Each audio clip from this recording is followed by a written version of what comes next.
Dia beberapa kali itu inbox saya teman-teman, katanya mau naik terus mau cerita gitu tentang. Ya silakan Ayu, nyalakan kamera Anda. Halo, selamat malam, Selamat Shalom. malam juga Ayu, silakan nyalakan kamera dulu Ayu. Hai Bang Idis. Hai Tunggu juga sebentar. Ayu, silakan nyalakan kamera Anda. Boleh. Ya, Aku boleh pakai masker? boleh, Izin ya Bang Idis. silakan nyalakan kamera dulu ya. Oke.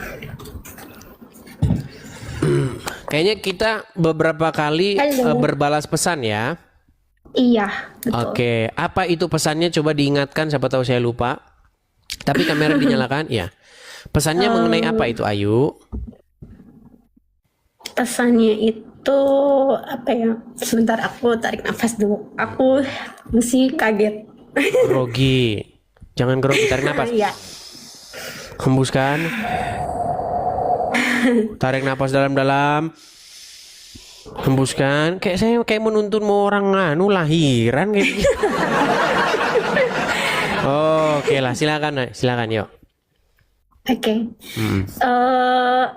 Mungkin banyak juga di dalam sini, mungkin masa di forum aku baru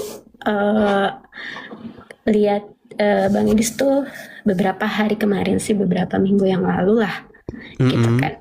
Kebetulan aku dari lahir Muslim. Aku dari lahir Muslim. Kenapa? Berapa tahun jadi Muslim? Berarti 35 tahun ya usia aku. 35 tahun. Jadi Muslim berapa tahun? Dari lahir, terlahir. Ya, sampai berapa tahun? Kan sekarang sudah keluar dari agama Islam kan? Sekarang aku lagi spiritual journey lebih tepatnya. Oh. Dan kebetulan, ya, dan kebetulan pas aku lagi ada di medsos Tok ini, Bang Edis tuh muncul di beranda aku. Gitu. Jadi banyak hal.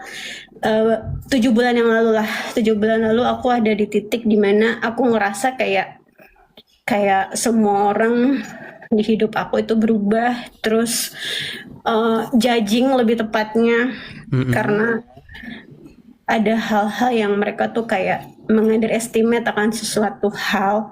Maaf ya Bang Edis kalau aku agak sensitif sedikit. Oke. Terus, Tapi begini, Saudari Ayu, berarti sekarang ini posisinya sudah keluar dari agama Islam atau masih Islam tapi sudah ragu-ragu?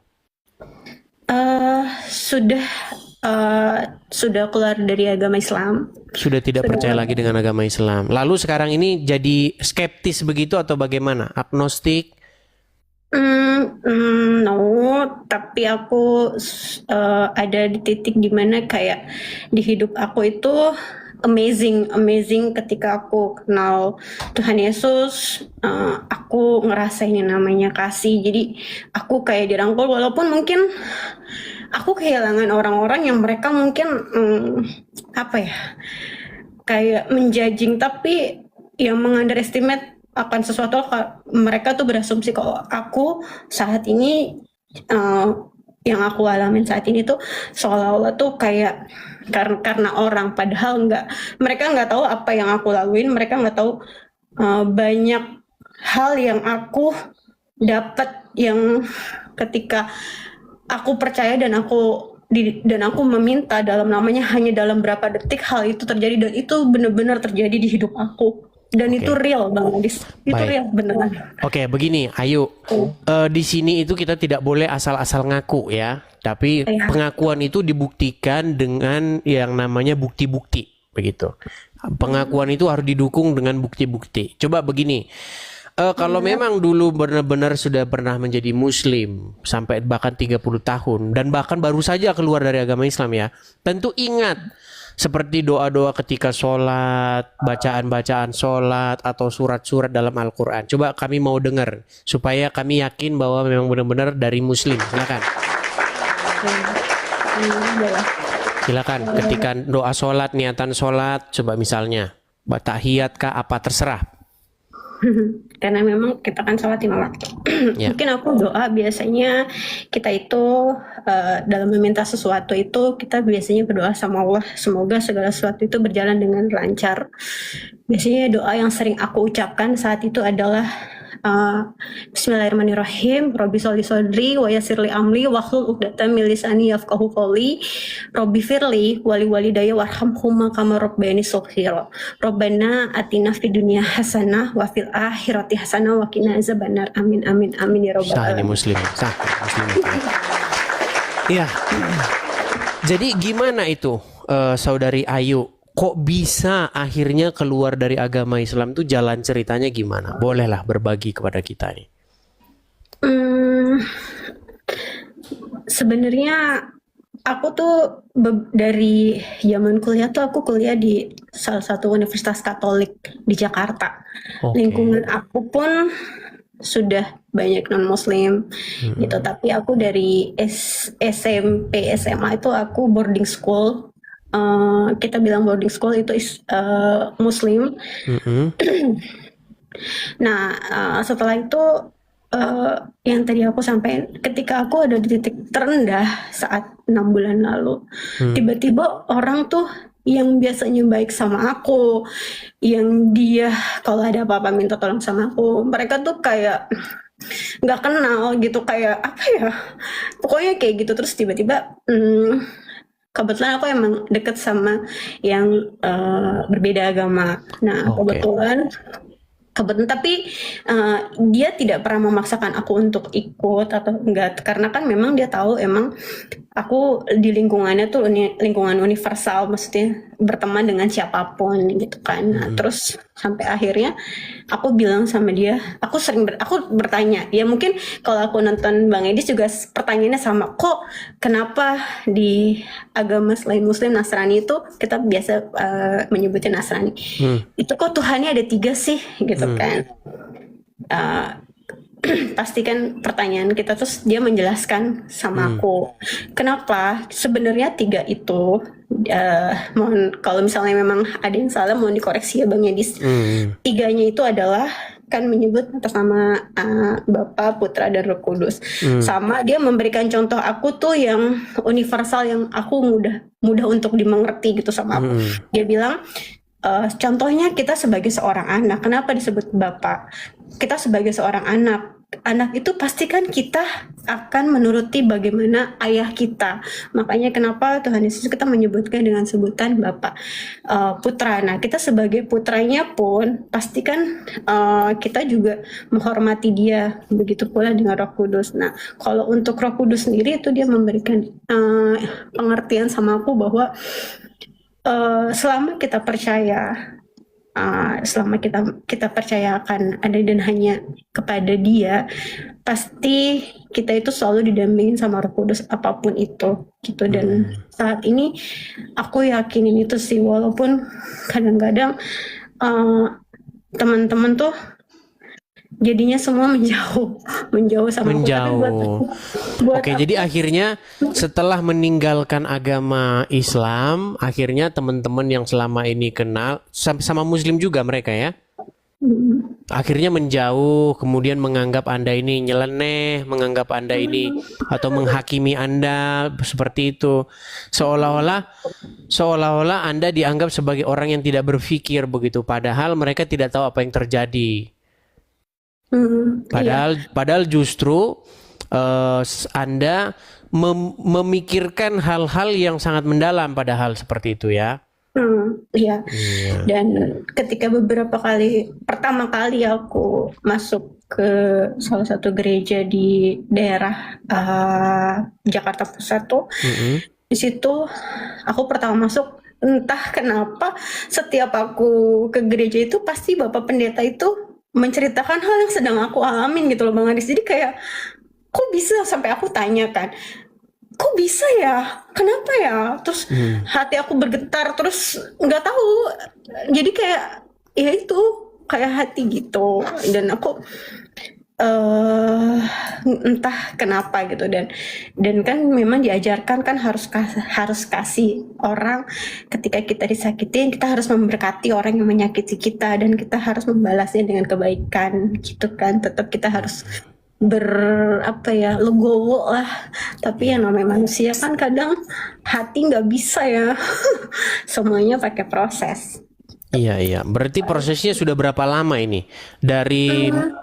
Dari mulai meragukan agama Islam, akhirnya sekarang sudah meninggalkan agama Islam, lalu sekarang masih on the way begitulah spiritual journey tadi ya. Itu sudah berapa lama prosesnya? Berarti udah sekitar 8 bulan ini. 8 bulan. Ditambah lagi nggak sengaja ketemu channel Edis TV gitu ya? Iya, jadi kayak banyak hal yang mau aku tanya sih, cuman kan waktunya juga terbatas. Iya. Apa salah satu kesan begitu ketika nonton Edis TV? Sebenarnya kaget juga. Memang bukan aku berkata yang tidak baik. Memang kadang itu kita yang aku alamin secara pribadi ini, bedanya kita sebagai Muslim dan Nasrani itu, kita punya Al-Quran, tapi karena kita itu nggak bisa baca sendiri Al-Quran, karena kadang Arab dan terjemahan itu sulit untuk kita pahami. Jadi kita butuh guru, butuh ustadz untuk bisa memahami itu. Makanya kadang-kadang tuh di Muslim sendiri itu banyak faham-faham yang berbeda-beda, karena tidak mudah untuk dimengerti gitu. Kadang kita malah salah arah, kayak yang dibilang harus bisa punya istri lebih dari satu dan lain sebagainya itu. Nah, sedangkan kalau di Nasrani yang walaupun aku baru 8 bulan ini, aku setiap malam lagi belajar sebelum tidur itu untuk buka Alkitab, baca firman Tuhan sedikit demi sedikit. Nah, dari situ tuh semuanya itu tuh kayak real gitu. Oh, ternyata iya ya. Oh, ternyata jadi mudah untuk dimengerti, mudah kita memahami isinya dalam Sementara bedanya itu. sementara kalau baca Quran yang diutamakan adalah membunyikan Arab dan merdunya ya. Ya, kalau kita mau mengerti lebih dalam pun kita harus punya guru spiritual sendiri. Kayak dulu pun aku seperti itu. Jadi ada tahapannya, kita harus baca Iqra dulu, baru kita ada di Al-Quran. Kalau kita tidak bisa baca Iqra, otomatis kita nggak bisa baca tajwid. Salah penyebutan lafaz aja itu artinya bisa berbeda. Coba, tapi kita pengen dengar. Coba sih lantunkan satu ayat dalam Al-Quran. Coba kami pengen dengar, coba. Iqra apa coba, gimana coba? Iqra itu kan artinya membaca ya. Coba. Yang mudah surat pendek aja kali ya. Oke, Bang. silakan. Aku coba ya. Silakan. Mohon maaf sebelumnya kalau ada yang Nggak apa-apa, santai saja. A'udzubillahi minasyaitonirrajim. Bismillahirrahmanirrahim. Alhamdulillahi rabbil alamin. Ar-Rahmanir-Rahim. Maliki yaumiddin. Iyyaka na'budu wa iyyaka nasta'in. Ihdinas siratal mustaqim. Siratal ladzina an'amta 'alaihim ghairil maghdubi 'alaihim waladdallin. Amin. Sadaqallahul azim. No, sadaqallah. Iya. Apa sih arti sadaqallahul azim itu? Nah itu tadi aku bilang. Nggak tahu. Kadang kita di masa kita nggak tahu. Pokoknya kita diajarkan. Ketika kita selesai baca. Iya. Jadi itu memang sebuah fenomena yang memang real ya, Kak Ayu ya. Karena memang orang Islam ini, saya sudah melakukan penelitian. Saya pernah membuat angket dulu sekitar tahun 2014 sampai 2015 antara itu. Itu survei itu saya lakukan pada waktu bulan puasa atau bulan Ramadan ya. Waktu itu saya membuat 100 yang saya ajukan ke pertanyaan kepada Muslim. Saya menjajaki mereka dengan pertanyaan-pertanyaan yang sama. Saya buat angket.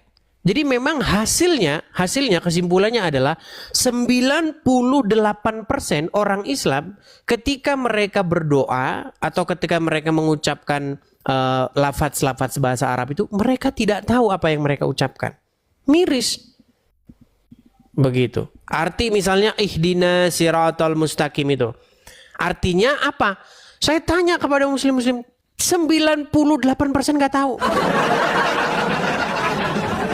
Begitu. Jadi mereka hanya mengucapkan kata-kata atau kosakata bahasa Arab yang mereka sama sekali nggak ngerti itu apa. Tapi hebatnya itu bisa membuat mereka menangis gitu, karena dia nggak tahu itu apa. Saya masih ingat itu ya. Saya sekitar jam kalau nggak salah jam 4 atau setengah 5 sore gitu. Kan belum buka puasa itu. Nah, cuman mereka sudah pajang dagangan kan. Saya berhenti di situ, saya beli kelapa muda. Sambil saya survei, Bu, Ibu Muslim, ya.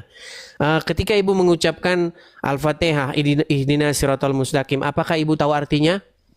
Nggak tahu, tapi kan yang penting Allah tahu, kata dia. Padahal di dalam Al-Quran itu ada sebuah ayat yang berbunyi begini.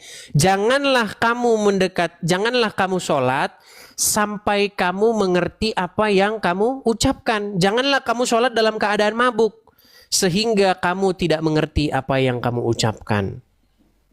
Nah, jadi saya simpulkan bahwa orang Islam ini sholat seperti orang mabuk. Dia tidak mengerti apa yang dia ucapkan.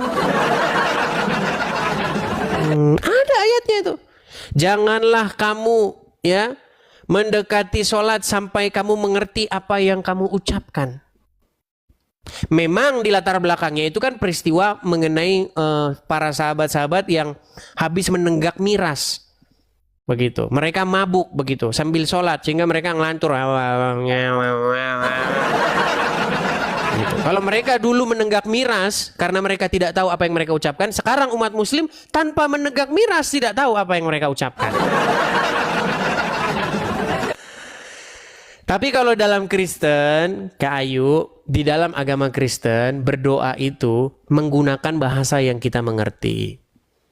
Ketika murid-murid datang kepada Yesus, murid-murid bertanya, ajarilah kami berdoa. Apakah murid-murid dengan Yesus bercakap-cakap dengan bahasa Indonesia? Tentu tidak. Mereka bercakap-cakap dengan bahasa Aram. Nah, Yesus mengajarkan doa yang sangat terkenal, doa Bapa kami. Bapa kami yang di surga, dikuduskanlah namamu, dan seterusnya dan seterusnya. Apakah orang Kristen lalu berakal pendek seperti banyak orang-orang Muslim yang harus berdoa pakai bahasa Aram? Kan tidak. Ada sebuah hadis berbunyi begini. Hadis itu, walaupun saya percaya hadis itu hadis palsu juga, ya, saya percaya banyak hadis itu palsu semua. Gini, sholatlah kamu sebagaimana kamu melihat saya sholat. Itu ucapan Muhammad. Dijadikan landasan oleh orang-orang Muslim untuk sholat seperti Muhammad sholat. Tapi logika orang Muslim gak jalan. Muhammad kan sholatnya pakai bahasa Arab. Ya jelaslah dia pakai bahasa Arab, masa pakai bahasa Indonesia. Sama seperti Yesus ketika mengajarkan mereka berdoa. Pasti Yesus menyuruhnya mengajarkan dalam bahasa Aram. Karena lawan bicaranya berbahasa Aram. Seperti Muhammad ketika mengatakan, sholatlah kamu sebagaimana kamu melihat saya sholat. Lawan bicaranya pasti orang Arab juga. Dan pasti Muhammad tidak sedang berbicara bahasa. Muhammad saja sholat pakai bahasanya dia sendiri. Kenapa orang Islam sholat pakai bahasa Arab?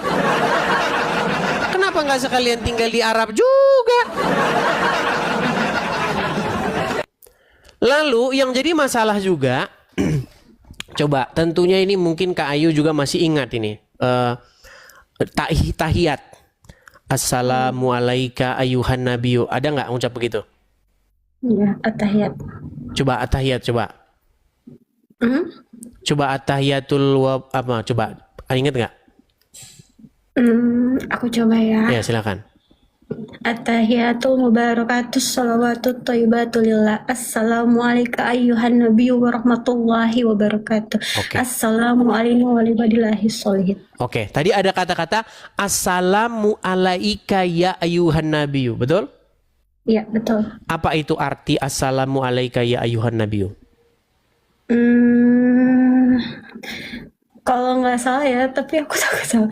Kalau nggak salah memberikan salam kepada Nabi Muhammad SAW. Bukan, artinya terjemahan dari assalamu alaika.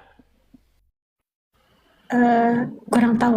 Menurut Bang Nah, Edis kan, atau seperti saya bilang, orang muslim dulu, makanya dulu belum tahu.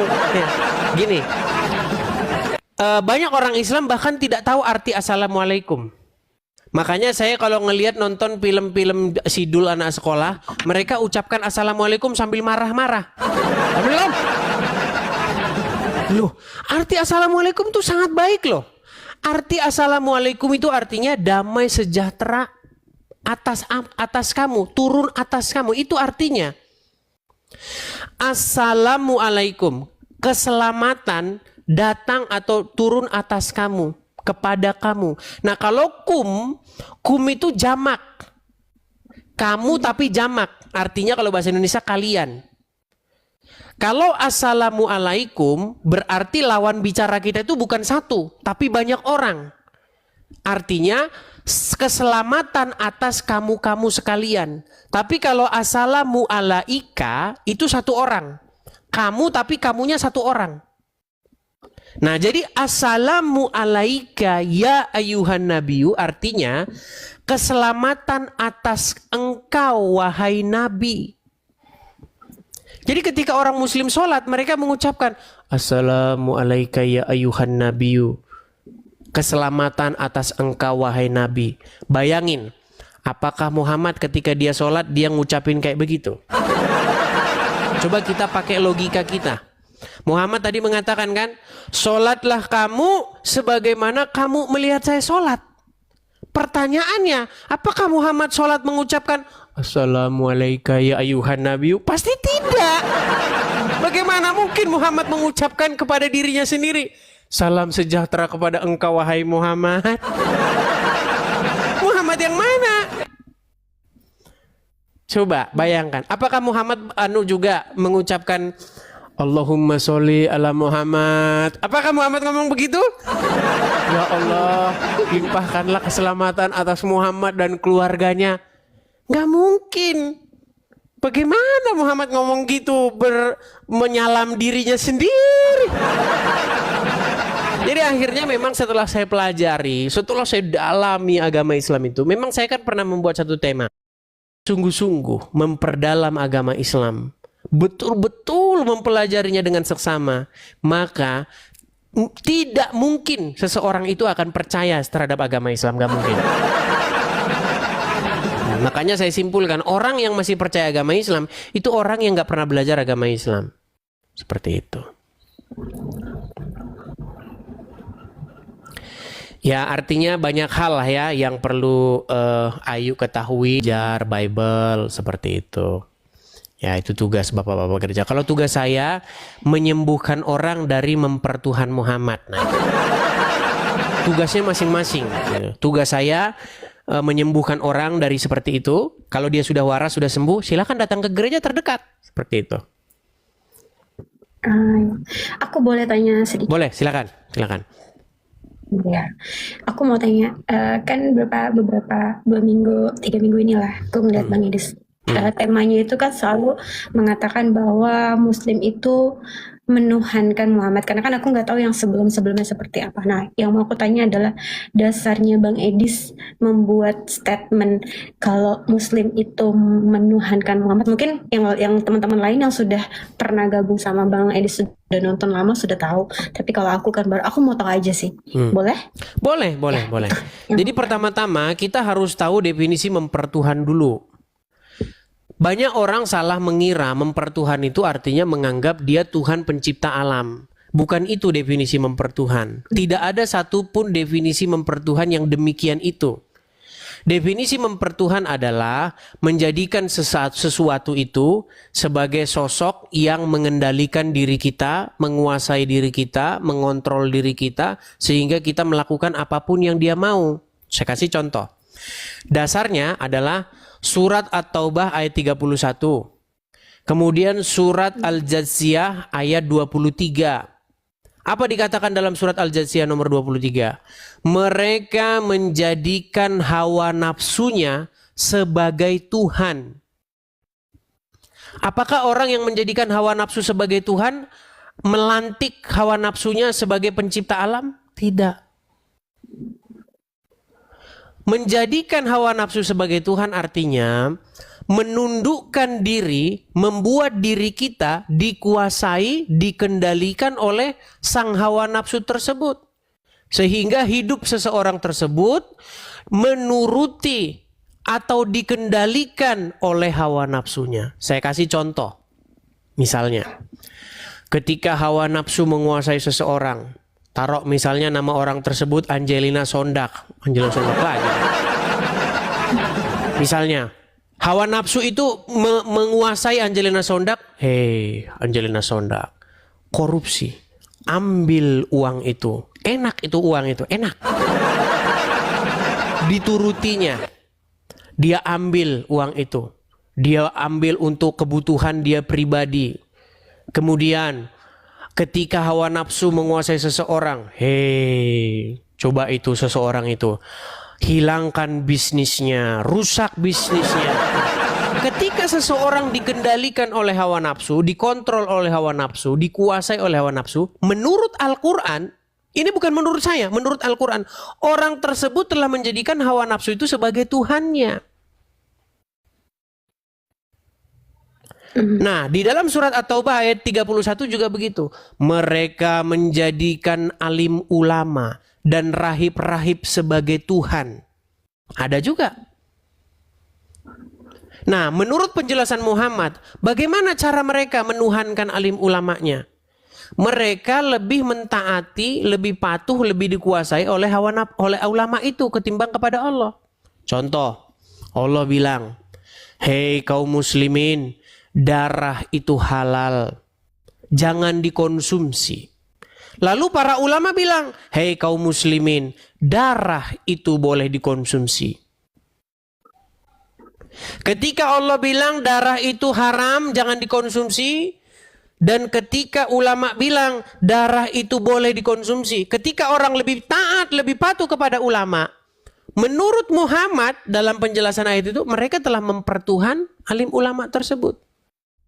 Jadi mempertuhan adalah perbuatan membuat diri kita dikendalikan, dikuasai, dikontrol penuh oleh sesuatu itu.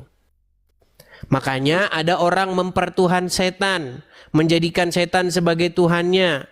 Ada orang mempertuhan hawa nafsu, ada orang mempertuhankan ulama.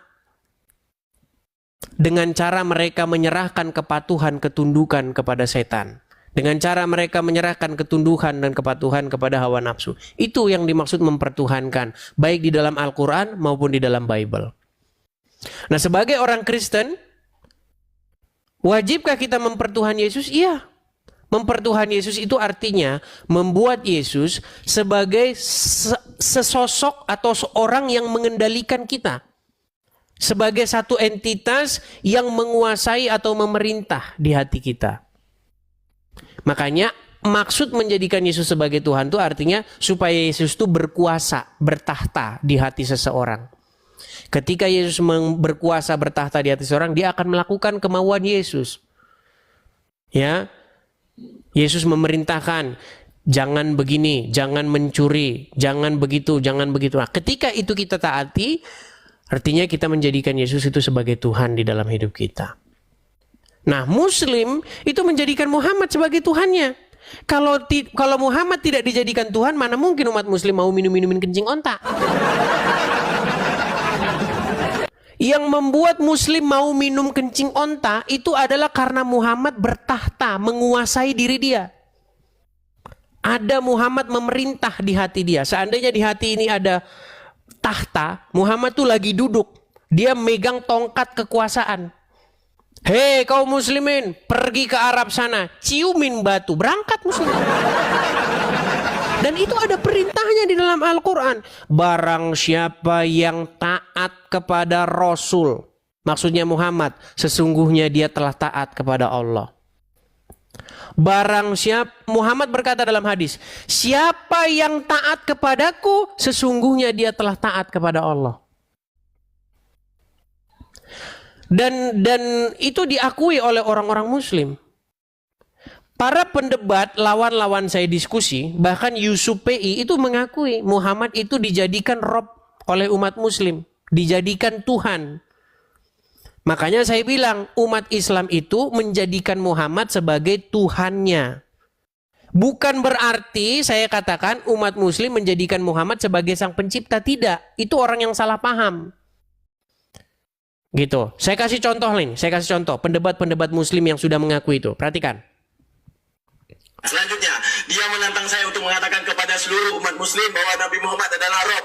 Wahai umat muslim, percayalah bahwa Nabi Muhammad itu adalah Rob kita. Percayalah bahwa Nabi Muhammad adalah Rob kita. Percayalah bahwa Allah Ta'ala adalah Rob kita. Jadi dua Robnya umat muslim itu, Allah dan Muhammad. Yang dijadikan Rob itu Allah dan Muhammad. Yang harus umat muslim menyerahkan kepatuhan dan ketundukan itu kepada dua sosok. Kepada Allah dan juga kepada Muhammad. Begitu. Nah kemudian apakah Yusuf PI juga mengaku itu? Iya. Tasik Ngaji mengaku itu? Iya. Ini muslim-muslim kelas-kelas berat ini yang mengakui. Nih pengakuan Tasik Ngaji. Belum berdebat dengan Edis TV, Tasik Ngaji akui Muhammad adalah Rob. Rob itu artinya Tuhan. Dan orang Islam itu mengakui bahwa Muhammad itu Robnya. Ya, yang terakhir yang mengakui Muhammad itu Robnya, bahkan sebelum berdebat dengan saya adalah orang ini. Nabi Muhammad bisa dikatakan Rob. Ini namanya Tasik Nah. Ngaji. Kemudian pengakuan Yusuf PI. Perhatikan. Untuk Edis bahwa PI mengakui dua Rob ya. Untuk Edis, bukan untuk semuanya. Lain halnya saya menyampaikan di forum ceramah, forum resmi ceramah ya, atau dari permintaan MUI kan kayak gitu ya, bahwa di Islam ada dua Rob ya, baru itu untuk konsumsi publik atau Iya. Yusuf PI mengakui juga itu. Muslim itu punya dua Rob, Allah dan Muhammad. Begitu. Jadi umat muslim tidak mungkin bisa patuh tunduk sama Allah tanpa patuh tunduk sama Muhammad. Bagaimana caranya taat sama Allah? Nggak bisa, harus taat sama Muhammad dulu. Gitu. Jadi ketika iblis atau setan mengendalikan seseorang, orang tersebut patuh, taat, tunduk, tahluk kepada iblis itu. Menurut bahasa Al-Quran, menurut bahasa Bible, itu orang yang menjadikan setan sebagai Tuhannya. Gitu. Oke, seperti itu, Kak Ayu? Iya. Oke. Ya, jadi butuh belajar lah, itu proses belajar ya. Jadi karena banyak orang itu sudah cenderung salah pengertian tentang sebuah definisi. Karena banyak orang itu tidak bisa lagi mendefinisikan sesuatu sesuai dengan pengertian yang sebenarnya. Saya kasih contoh misalnya kata ibadah. Ibadah itu menurut kebanyakan orang artinya pergi ke sebuah tempat. Kamu ibadah nggak hari ini? Kamu berangkat ibadah nggak hari ini? Karena pengertian ibadah menurut kebanyakan manusia adalah pergi ke satu tempat terus melakukan kegiatan tertentu. Padahal bukan itu pengertian ibadah. Itu salah satu juga bentuk ibadah, tapi pengertian ibadah itu bukan itu. Ibadah itu berasal dari kata abada. Abdu kata dasarnya, abd. Hamba, penghambaan diri. Bagaimana mungkin Anda bertanya, apakah Anda hari ini ingin menghambakan diri? Itu pertanyaannya sudah salah. Kasar. Iya, jadi Terlalu kasar. iya, jadi sebenarnya penghambaan diri itu dilakukan 24 jam nonstop. Dari mulai bangun pagi ke bangun pagi lagi. Jadi hari ini kita tutup ibadah kita, itu sebenarnya sudah kata-kata yang salah. Karena pengertian ibadah adalah melakukan ritual kegiatan tertentu. Itu. Gitu. Makanya kita itu kadang-kadang harus melawan definisi-definisi yang sudah sudah kadung salah di masyarakat. Begitu. Oke, begitu ya. Kak Ayu, atau ada yang mau disampaikan lagi? Oh, ngomong-ngomong, ini berarti Ya, belum nanti belum. aku kirim pesan aja. Oke. Ngomong-ngomong, berarti ini mau menikah dengan Belum seorang apa? Kristen.